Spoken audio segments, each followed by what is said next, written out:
Welcome to the Ward's Way podcast.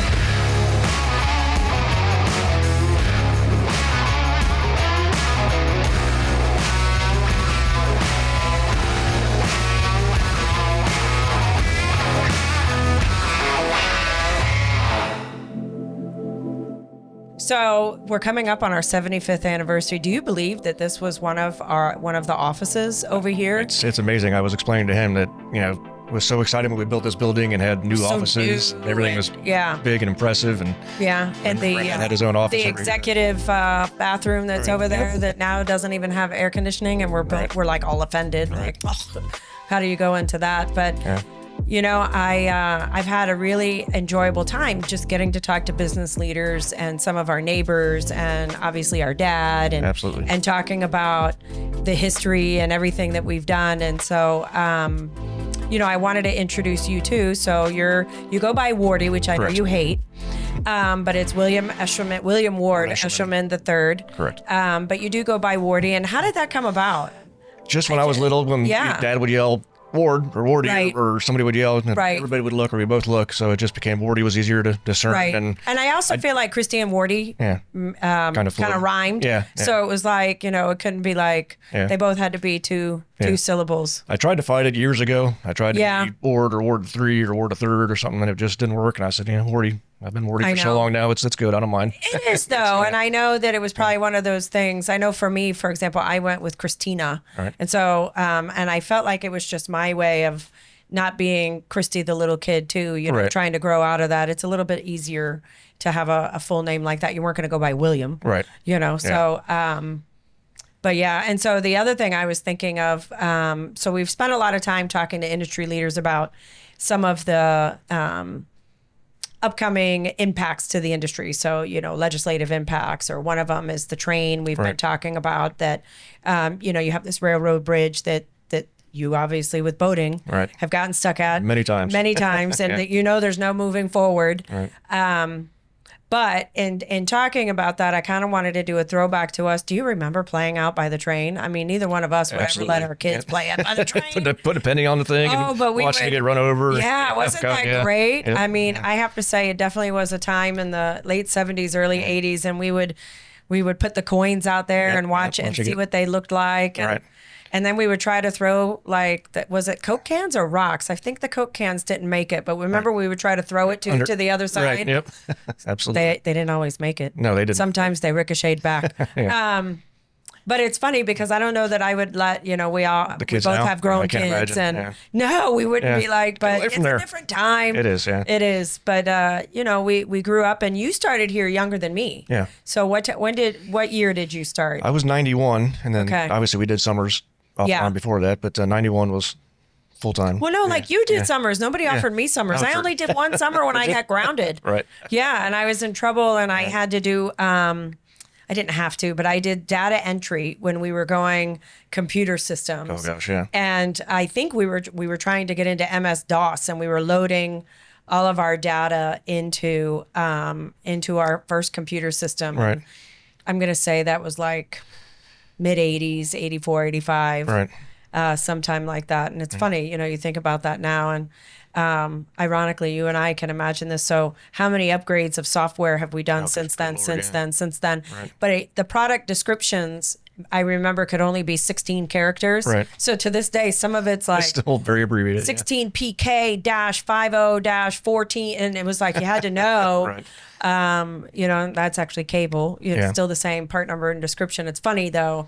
I still see some of those man, we've never changed it. Well, we didn't have to. Hey, I'm happy that we're not using those dot matrix printers and the God, I remember that. Yeah. Boy, and now we have, we can capture signatures, and people can pay in a portal. All right. God, I remember flashback to the old phones where ka-ching, push line, line 1, line 2. Yeah. Yes, and we used to have those speakers. Right. Yeah, the person line 1, line 2. We sounded like a used car lot. Exactly. I remember.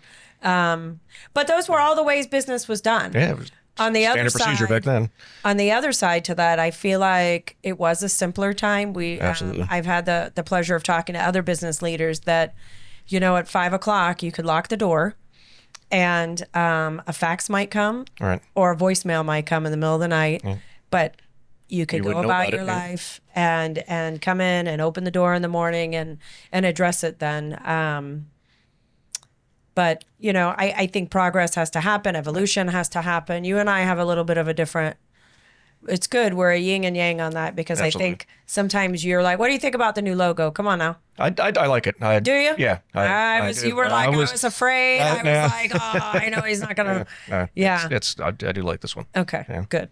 Well, I remember, which one was it? It was one of the iterations. And I remember you were like, why do we keep changing it? Right. I know. Yeah. I still flash back to the original one, though, the sailboat and the powerboat. Oh, I know. They had the picture back there in the old shop. I know. I actually think it's been a great upgrade. Yeah. Absolutely. Yeah. I'd like to put something like one of the things we're talking about for our 75th anniversary for one of the events next year is I'd like to have a shirt with all the logos on it in 75th. Yeah. So we'll have to try to have like a commemorative T-shirt that shows kind of all those. That'd be neat. All those logos. Yeah. So what in the amount of time that you've been here, what's changed that you never thought would happen and it did? It's kind of a weird question, a hard one. It is tough, yeah. Just the sheer size and volume of us. I've always known we'd grow. Right. I'm just amazed at how much we've grown. Right. How much things have changed. It's awe inspiring. It's amazing that amount of quantity and stuff we're into now, the different venues we're into now. Right. Just in the size of boats, obviously, is just, back then while we're working on a 70 or 80 footer, now it's 300 foot, and it's just, it's amazing how the whole industry has grown and changed. I agree. And even just South Florida, I mean, when we were growing up as kids, I was explaining to some yesterday that, South Florida was not like this. Right. In the early 80s and stuff when we were kids and 70s, that it was a little small town and 2-lane roads and no 595, no 595, no sawgrass, no none of that. And so it's so then when you just look at that and how much South Florida and the volume of people and then the infrastructure, I mean, it is incredible the amount of money that marinas, that other businesses have really gone, I think as an industry, really stepped up to accommodate this industry. So yeah, absolutely. So yeah, I mean, it's been a collective. We were talking about the boat show too. Boat show's coming up. I know it's your favorite. Yeah. Looking forward to it. But no, but I mean, we it do. is But good. gosh, I remember it's a great we event. were, well, we can say it now. We won't get in trouble. But I remember us as kids going to the boat show, and all we'd try to do is steal as much swag as we could from everybody's booth, and then compare. So sorry about that, exhibitors. I always think about that even when we put stuff out, it's like, some kid's probably going to come collect all this. But we used to use those Reagan generator boxes. Remember the orange boxes? Oh gosh, yes. Yeah, that they used to give out, and we would stuff them. So we both have grown up, and our kids have kind of grown up. Your son, my nephew's working for the company, so we have fourth generation. But I have to say, I mean, we both grew up working here and being a part of it, and knowing everybody. Some of our employees now, we've known since we were kids. Yeah, 40 years. I know. That's amazing. It is. I want to be talking to Julie later. So we have 3 employees that are getting ready to celebrate 40 years. We have Jim Archer this year. Right. Julie. And then Randy. Randy's got to be close, Yeah. So it's interesting. So talk to me about Palm Beach. Palm Beach is good. We're pretty busy up there, doing very well. Riviera Beach, actually. We got to be clear. Let's be clear. Doing well. We're staying busy up there. Everything's real well. Good. Moving a lot of product, which is absolutely good, what we need. Yeah. Boats are seeming to be coming back in now. It's getting busy again. Yeah, I agree. You can tell the floodgates are starting to open. Yeah. It seems like it'll be right after Labor Day that they start making their way back down here, depending on their workload. So so that's good to see. Anything that worries you about the future? No, I think we're in a good spot. I think, I think everything's rolling well, and I think the industry, I think we're definitely poised to keep doing well in the industry. I think the industry's good. I think everything should be well. I know a lot of people have talked about AI. Have any thoughts on AI? No, I haven't had any issues with it. I haven't heard anybody having any problems with it. I'm curious to see how it all plays out. But I definitely think we have to, at some level, embrace it. Right. I'm not necessarily a forefront person. Right. But on the other hand, I think there's such a fine line. You don't want to be behind it. You don't want to be the last one to the party. But I think keeping an eye on it and paying attention and figuring out little by little how we can utilize it will be important. And then I think eventually we'll have this conversation in a couple of years and go like, how do we ever live without it? Right. Which is amazing. Yeah. I think about it now. For example, we were in this office. Unfortunately, one of my big memories was 9/11. Right.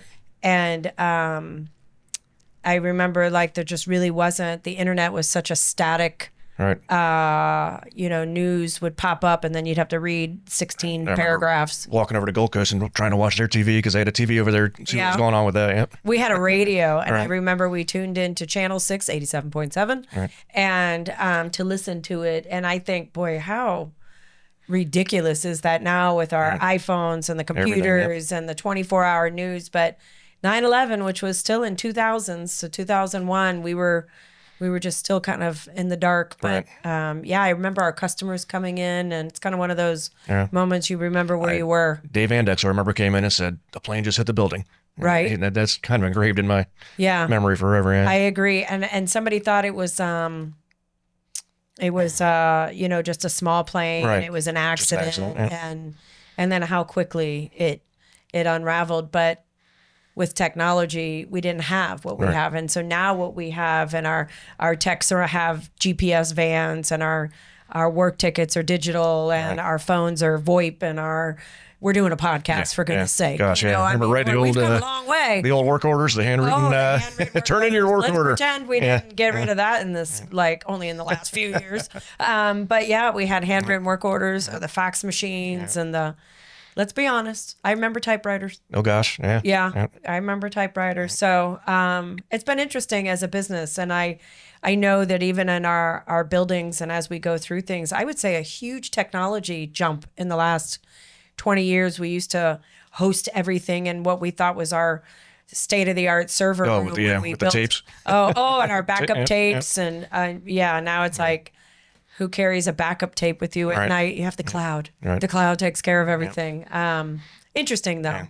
A lot of things have changed. But absolutely. One of the things I still think is important, and I think you would agree on this too, is personal relations. I still believe, and I know that you're great with that too, where pick up the phone and call somebody, shake hands with somebody. If we have a customer that's unhappy or somebody that needs something, a nice phone call. Stay in front of it. Please come and let's come sit down and have a conversation and let's talk about it. Sometimes we have to go old school, Ward's way. We still do some old school, and I like that. Anything else you'd like to? No, I just think it's amazing. You think Granddad started this back in 1950? How I remember in the back of old Frank and Jimmy's. Yep, back we then. talked about Did that. You talk about? Okay, yeah, good. We did.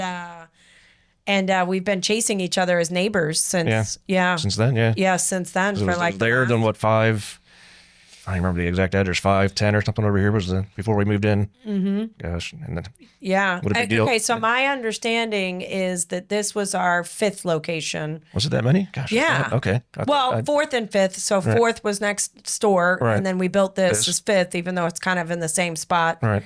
And then that. All right. And what a big deal when building this was, remember? Oh, my we doubled our size. We're going to be in here forever. Yeah, doubled our size. I do. I can remember walking into this side like, ooh, plenty of room. And then shortly thereafter, we ran out. We're full. Yep. We're full. And then we could talk about it now with the city where we had to pretend we were putting in a second story. And while we were building that building just to accommodate, because we had so many people in here. Remember, we used to pull the vans in every night.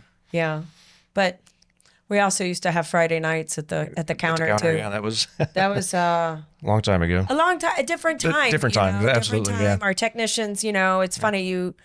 It's not so much that we're corporate America by no stretch. I think we're still very much a small business, but so what we're talking about is for the listeners out there, like about how long ago was, I mean, at least 25, 30 that's 30 years ago. ago now, yeah. The guys used to, our technicians at the end of the week would bring in, or at the end of every day. Right. It was the end of every day. Pull in the vans. They would bring in their vans and they drove their own cars home. And so on Fridays, though, what was it? The new hire, whoever the newest hire was had to buy beer. Had to buy beer, but we didn't hire that many people. Not that many people left. So every now and then it would just be, and everybody would hang out and drink beer on Fridays. Beers on Friday afternoon and relax, go home. It wasn't, it wasn't like we were thinking, corporate America and DUI. It was just a beer or two. And I don't know, I think happy hours were a big deal back then. And you weren't jumping on massive interstates at the time. So it just seemed like everybody lived within a couple miles. Close and easy time, Yeah. I remember the boat show. We used to be able to, one of our booth locations was right down from the Budweiser girls. And I think it was strategically picked until I got involved in the Fun Killer. Right. That's what my nickname is, by the way, at the company, the Fun Killer. That we moved to a different tent. But it's all of these are great times, but it just goes to show, we too, I think I was the 21st employee. Right. I remember that. And I remember also the low man had to do the Coke machine money and clean the bathrooms. Right. Yeah, and mow the lawn, our little piece of lawn. I didn't have to mow you didn't get that, the new guys had to mow our little piece of lawn out. That was my one girl credit, but I probably did the bathrooms for somebody else. And then finally, Jason got hired right after me, which I was like, yes. And then he ended up doing that, but he figured out how to get the the commissioned vending machine. So they, the contract, and I was like, you know what, I give him credit. Right. So. But yeah, that's where we came from, and it wasn't that long ago. And so I think it's important to remember where we came from, but also continue to evolving. Like I always say, we're 75, but we're just getting started. Right, absolutely. Yeah, I can remember back when I first started here in the summers, you'd see Dad, he'd pick up a broom and start going to town. And I remember thinking, wow, if the boss is doing that, that's a good sign, see him do that. And then, that motivated me to realize you have to do that, and shows good leadership. All the guys see the boss doing that. Okay, if the boss is willing to do it, then we need to do it for sure. And I remember when building this building was such a big deal for him and Granddad. I remember it was so neat to see how excited they were about that, getting this build, getting it designed and made, and doubling our size there was just really impressive.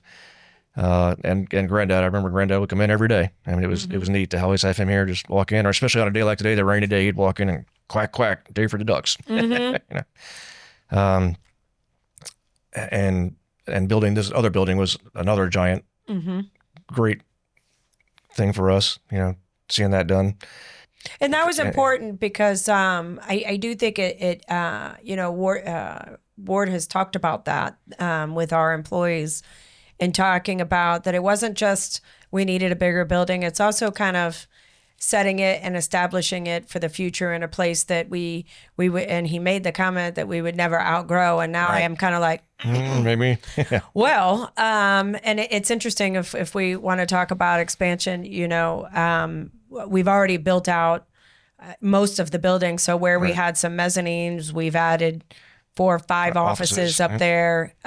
We've talked about adding a mezzanine in our warehouse to allocate for more space. But, then I forget where I was the other day, and I said, maybe we need to build a 3rd floor. Right. And on the 3rd floor would be we could make it the new and improved lunchroom. I have votes to have a gym. Oh, wow. But we take kind of the lunchroom that we have on the 2nd floor and some of that and repurpose it for office space. Right. And then, you have the 3rd floor that could be that. So, I mean, that's a little out there, but I think building a 3rd floor would be a heck of a lot easier than trying to relocate. But, as you move forward and, what was important for, I think employees in the 90s and 2000s and 2010s, what's important to kind of the next generation of employees, which, by the way, we're the old people now. That is amazing to think that. I know, we are the old people now. Is. And that what matters to them and what matters moving forward and kind of helping create work-life balances, but having a place that you can accomplish more than just showing up to work in your cubby, leaving at 3:30 and doing the grind that We know our employees like to hang out together. We have a couple parties a year, and that's always a great time. But maybe, enhancing some of those elements, and also I think as video, as AI, as all of those things with engineering and the structures of these super yachts, we need to have state-of-the-art conference rooms that we can have Zoom meetings where you're not, I'm guilty of this too, where you see somebody's like nose because they're too close. But it took us a while to get like, okay, where's the right spot for that Zoom? And we still have, I remember we were recently doing a training for our accounting software, and I realized it wasn't working on certain people's desktops. It was on their phones, and I wondered why. I'm staring at their nose, like everybody's nose hairs in this. Like, why are they so close? And I thought, my goodness, here we are working on $150 million motor yachts, and we can't figure out our screen. So I do think that like just some of those things are part of having a small business that we need to work on. But I see us moving into that. I think the world's become small. Our guys are always traveling. You see that too a lot. Yeah. There's so much business. It's not really competition where there's enough business to go around. Granddad, when he started, was mostly into just outside service. And our dad really pushed the stock and sales approach. And starting that very early in the business, I think really helped us get the edge up where all the local people that, like I said, they're not competition, but all the local people, most of them do buy from us because we have the ability to have it here in stock and sell it to them. So it's made it, easy for them to get access to the stuff. And So you got all the kind genes. Right. I didn't get the kind genes. So I would say that we do have competition, but it's all the elements that our company represents that makes us stand out. So I would say we have competition on technicians, but we're also a supplier for them. So it enables us to work together. I would say we have competition on people that sell parts, but because we offer the technical expertise. So when people come into our place, I know that, if you know exactly what you're buying and the part number and why it's for, could you find it cheaper online? It's possible. Right. But if you want to come in and say, I'm doing a refit on this boat.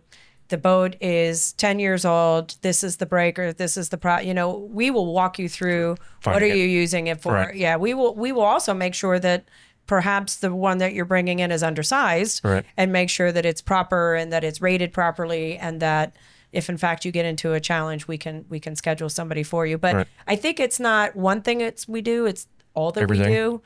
And I would say we have no competition in the sense, I will agree with you, that there isn't anybody that does engraving, engineering, sales, and service specific to marine, electric, like us. There are people on certain elements of that, but no one shop that the fits same all way. Like we do, And I think that some of our departments, we see it right now. Our engineering department has grown significantly, and as such, because we're able to offer those services, it dovetails into part sales. It dovetails into service. Onboard service and then also service has turned into engineering, or service turns into parts, and sometimes the parts turns into, so each of them can help each element of the company grow. I would like to see us continue to grow all elements of the company. We'll probably get in trouble for this, but I remember, gosh, we've been a boating family for forever. And when we first got, I think the first big boat was a 22 Cobia, and we had an old work van that had just the 2 front seats. So Dad would bring the van home. Yeah. Plop 2 of the old fold out, what were they, canvas lawn chairs in the back seat, and we'd sit in those and tow them to the boat ramp. Hey, but wait a minute! Don't talk. There was a safety mechanism. The spare tire was in the center, and we would put one of the posts of the chair in the spare tire to hold us down. Couldn't roll, right? But if it got hot, we just opened the door. Yep. And you just we just drove down the road in this big, huge Ward's van. Right. They did get in an accident. Remember that time they ran into the back of somebody? We were in those. Yeah, we were in those lawn chairs too. It worked out though. We're fine. Yes, everything's good. Yeah. But again, talk about a different time. We would go to George English Park, which is across from the Galleria Mall, if anybody knows that. And we would get to the boat ramp, and I knew the alarm clock was hearing your flip-flops. Flip-flop, flip through the house, And I'd be like, ooh, he's up, let's go. And we would pack the coolers and get everything ready for a day of boating. And we could go all the way up to Spanish River and have a picnic. And for anybody who knows that, that's quite a far away now. Can you go to Spanish River in a day? It'd be tough now. Just the crowds now. It's so different. And all the idle speed. You know, back then it wasn't. Yeah, there you can speed. just go wherever you want. Yeah. Yeah. So we did that a lot. I remember. Yeah. And the Keys, we did the Keys every summer for ever. Oh gosh. Yeah. Yeah. From the time our kids were way before the time kids, we were little kids, and then our kids would go, and we enjoyed fishing and lobstering, and the best part is you don't even like the lobster. I don't like them. I was good at it, but I don't like eating them. Catching them. Yeah, so it was good. Yeah. But I feel like from the time, one thing that, people ask us, what have we done a lot for fun? I will say that working at Wards, we try to create a culture of fun. Yeah. That we work in a tremendous industry, and we work with a lot of fun, great people. Yeah. And it's never hard to find a party in the marine industry. That's for There's sure. always some sort of networking event. Somebody's having something. But we also had to separate. I remember the hardest part for me, and maybe you didn't. Do you remember the difference between our dad at home and dad at work? Yeah. Oh God, Yeah. they're two different people. And I was always like, oh, I'm in trouble. Yeah. I'm in trouble. I knew what it looked like to be in trouble at home. Right. But I was thinking, man, I didn't do anything here. Why am I? And he was so serious here and he would peer out over his glasses and look at us. And I remember struggling with that a little bit. But then I found myself doing the exact same thing later as my kids came along. It was, work mom versus home mom. Yep, absolutely. And you have to separate that. In many ways, we are obviously always family, but I think you have to separate that. When you're at work, you can't just play that card. Right. We're just the same as everybody else. And I know for me, he said, if you want me to fight your battles, then you're never going to get respect. So go fight your own battles. Right. And so it's interesting, but we always had fun, but I feel like we always had to kind of, the expectations were on us too. So I'll preface it. So people often ask us, what's the secret to a successful family business? Keeping family and business, keeping it apart, and knowing at the end of the day we are family, but we have to get through it and work on the business and keep the business aspect business. And sometimes we have to make decisions that not always it's not going to be popular or it won't be easy popular, or even that all of us may have a different perspective on, but eventually, we I don't think we've ever been in a position where the majority didn't rule. It's that any of us have ever gone rogue. I think we all really at the end are coming. We want what's best for the greater good. The goal. Yeah. Yes. But I do think for us as a family, yes, you have to know. Sometimes you have to turn it off, and sometimes you're always family. Listen, I'm still mean Aunt Christy at work, talking about Chase, my nephew, and your son who works there, and it is different because he does see me in a different way. He's always seen me at Christmas and out to dinner, and like you're fun at home. We're fun down in the Keys, and then. My kids actually called me the Terminator when they would come work for the summers and stuff. And it's just because they're not used to seeing us in a business role. And, but I think that that's important, and try to carry a balance. And I think what's harder for us, and we still struggle to this day, is that when we go to dinner as a family, we don't talk about business. Right. We tend to just immediately go there because it's something we all have in common. It's the a huge part of life, obviously. Yeah, it is. And we want to keep everybody, because we are all doing different things, and our parents are semi-retired, but so we'll get together and it's like, well, did you hear? Oh, look what I heard. Did you know that this happened? And it's more keeping everybody in the loop. But sometimes we've allowed that to take over. But I think it's just trying to find a balance. Yeah. That's what my advice would be. Keep a balance and always remember your family first. The business stuff is definitely important, but keep your family and work on that too. Absolutely, yeah. So podcast season 1, you excited about it? Absolutely. You ready for season 2? This is interesting, I'm learning too. I have a feeling we're going to look back and like you said, so long ago, I would never envisioned something like this, Never. and to move into it now, it's neat. It's Yes. I agree. Experience. Yeah. Okay, so you're gonna have to be the moderator for one of these seasons. I'll give you a heads up. All right. Okay. All right.